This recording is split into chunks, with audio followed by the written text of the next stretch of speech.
So basically, what we're going to do now, I want us to explore how we may be influenced, or how we are influenced in particular areas. I'll start by giving an example. I went to Mansion House, which is just near Bank Station. I think it was last year. There was a presentation by one of the heads of one big pharmaceutical company. I think it was called Pharma. I think they're the ones. And so what they were talking about was whether their industry will be able to make profit in the next 50 years, right? And the speaker was saying that actually he feels that luckily we'll be able to continue to make lots of profit over the next 50 years because in the world right now, people are living longer. Because people are living longer, therefore you can sell the elderly more drugs to kind of deal with all kinds of illnesses and health problems that they have, right? That's basically what you're saying. Yeah?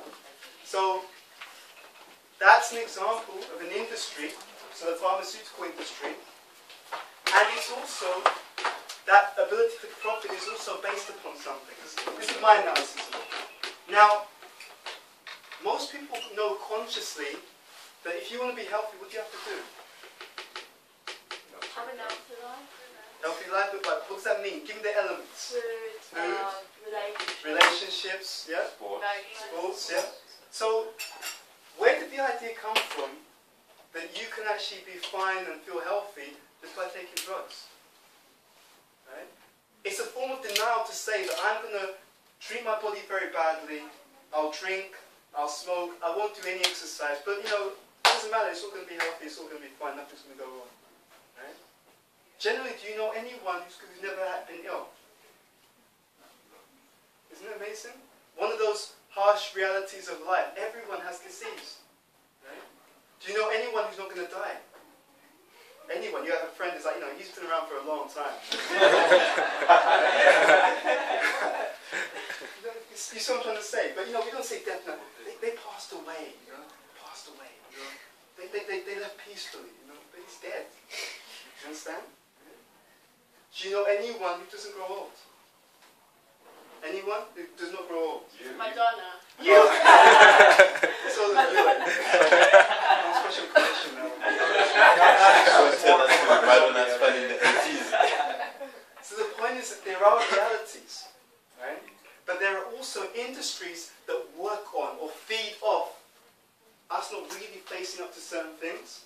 And there are also brands also, like that, So when we say industries, I'll give a few examples. We talked about the pharmaceutical industry, but I'd like you as a group to think of examples like that, okay? This is an exploration of the influences that come into us every single day, consciously, unconsciously. Yeah?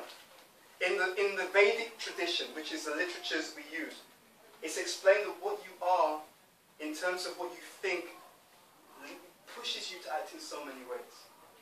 Do you think that we're not influenced by the advertising that we see out there? Right?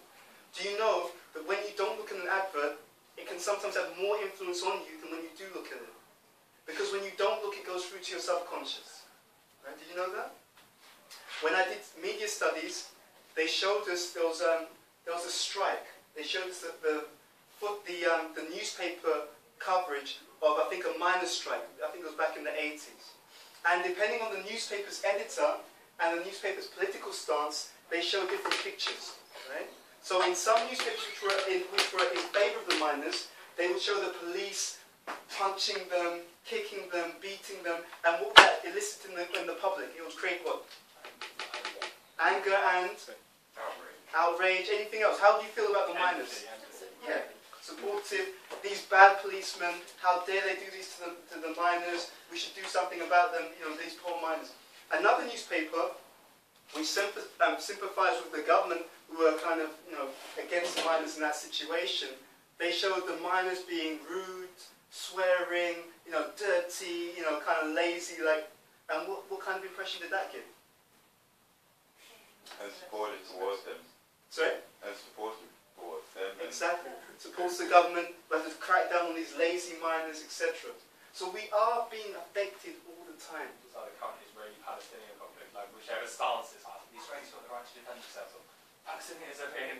Yeah, definitely. A friend of mine went to Cuba, right? And she told me that before she went, everything she'd heard about Cuba, you know, the people were really unhappy, you know, it's a real clampdown. She said when she went there, people were really happy, everyone's relaxed, calm, very, you know, had a great time. That's what she said. I mean, I haven't been there. I'm just telling you, yeah. Yeah, I'm just telling you. Yeah, I'm just telling you what she said. So the point is that this, what we think is true, is being very much painted and kind of almost photoshopped, to use a better term. Photoshopping our brain. Yeah. Yeah, I feel it. There's a lot of that going on. So let's explore that a bit. I want you to, actually we'll do better than that. We'll give an industry. I'd like you to look at the women's fashion industry. I already had thought they feed on our fears. You need a head start. You need a head start. I'd like you to look, because B's a doctor, you can go a bit more into the pharmaceutical industry, okay? I want you to look at the music industry, but particularly boy bands. I think you'd be impressed. Yeah? The music industry, but particularly boy bands, okay?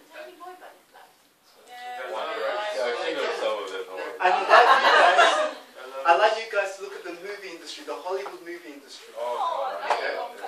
So I think I need to write that. So what we're looking for are some of the messages. See, the thing is, let's be under no illusion. We are influenced by these things. So we have to look at what is the message that people are being sent. I mean, is it fair to say that there are some guys who really do think that it's all about being a player? Yeah? And do you think that when they hear music and they see certain kinds of, you know, listen to certain kinds of lyrics, do you think that reinforces that impression or the image? Yes or no? Yeah? Is it possible that some of the trends, even in terms of fashion, come from the music scene? Yeah? You see what I'm trying to say? Right? And can anyone in this room say that I'm completely not influenced by it? Yeah. Not influenced at all in any way, shape or form by it? I still have a few at home. So One that I'm currently analysing? No. Oh, Generally. Yeah? I could say it, but then that would just prove how influenced you are by it. I'll give an example, right? So how many people do you know who've got tattoos? Raise your hand if you know someone's got a tattoo. Right. Now back in the 80s, the only people who wore tattoos were bikers. Right? Mostly. Yeah?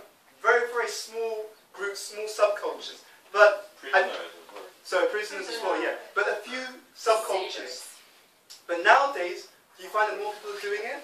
Right? And do you find that it looks a bit, it was cool sometimes, right? You know, it's got, yeah, the tattoo here, and it's like this and that. And then you start thinking, maybe I should get a tattoo. You know? You see how it's so interesting how these things come through. How our reality is affected by what we see, hear, interact with, okay? So we're going to explore how these industries present messages that are being taken on, okay? And how that affects our reality. Yeah? How that affects the way we see things, the way we treat other people, okay? So let's get some points. Actually, I have this. So each group can have a piece of paper, so you can write down some key points in this area, and then you can feedback. I'll give you some felt tips as well. Okay. We'd like to explore it, because if you know, the more you're conscious of something, the more power you have over it. Okay? This is another principle. That's yours. And for you. Okay? So let's give you, let's say 10 minutes to explore how an industry, the messages an industry sends and how it affects us. Okay?